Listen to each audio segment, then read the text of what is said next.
Hi, so this is going to be a quick tutorial on how to calibrate your Cricut machine, and it's so critical for you to calibrate, especially for your print then cut projects, so that you get clean, precise cuts around your images.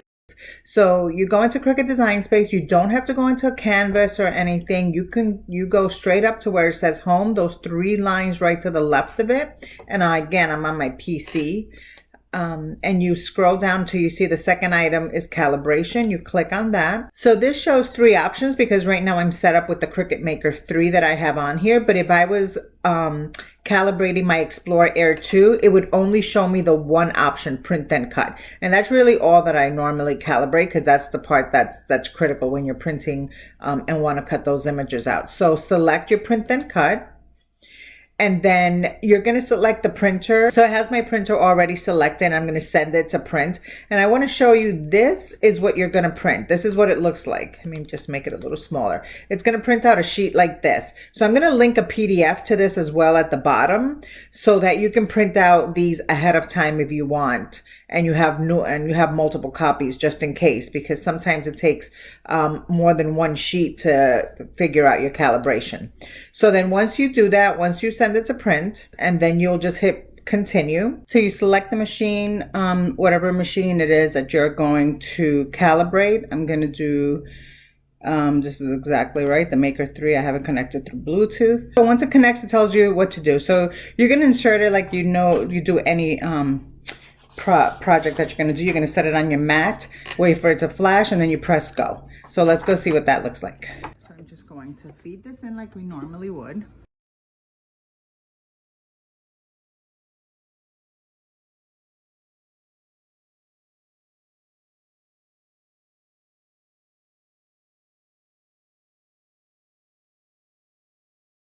So once it reads all of the registration marks, the first thing that it's going to do, it's not going to cut any of the side lines, any of the top lines. It's going to cut that square that's in the middle of your paper. That's the first test that it does. I don't take it off the paper. Do not release the button. Do not release the button. You just lift it gently from the bottom. Just lift the corner just to see if it has done that. Just gently release. And so you see, I mean, it looks decent, but on this left side, what you want is for it to be touching all the way around. So this left side can use some help. Like, see that there's more dark there than there is here. So I'm just gonna put this right back. So on your screen, if it did not cut like this, you hit no, and then just hit continue. And it's gonna try, as it says, it's gonna try and get closer to the printed line. So you hit continue, and now it's going to go across and cut all of the lines on the top and all of the lines on the side. And let's see what happens after.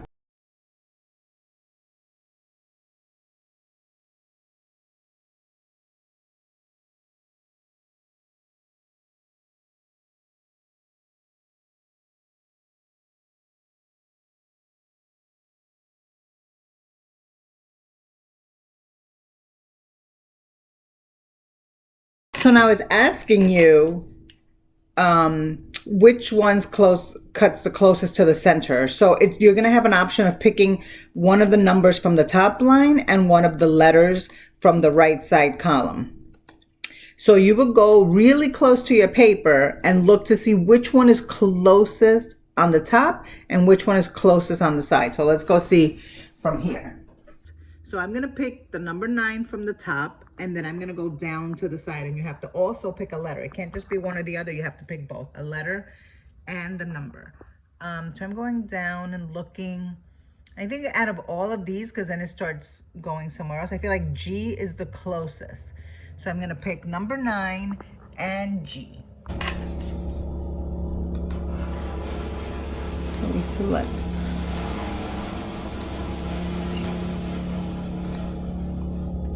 So now you have to unload the mat and re-put a new page. That's why I give you the PDF at the bottom, because you may need more than one. So I'm going to unload my mat and put a new one. You're going to hit continue. You put the new sheet in there and hit continue again and start the process one more time. So you have to select whatever machine it is that you have.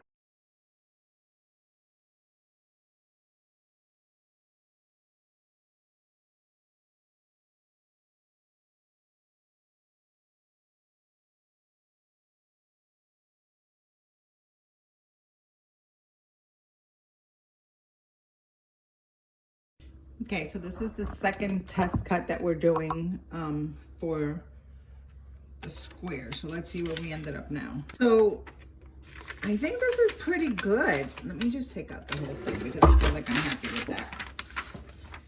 This is what it looks like. Where am I? There. I feel like I cut it out and all the black is pretty much out from all of it. You just need it to touch. You're not gonna get perfection. It's not gonna cut the exact square out. As long as it's touching on the black, that's what you need. Because if you add when you do print and cut, there's that bleed feature, which means the color comes out and it'll always cut around it properly. So I think I'm really happy with where this is. So that's how you calibrate your Cricut. So for your print and cut, hope that helped you.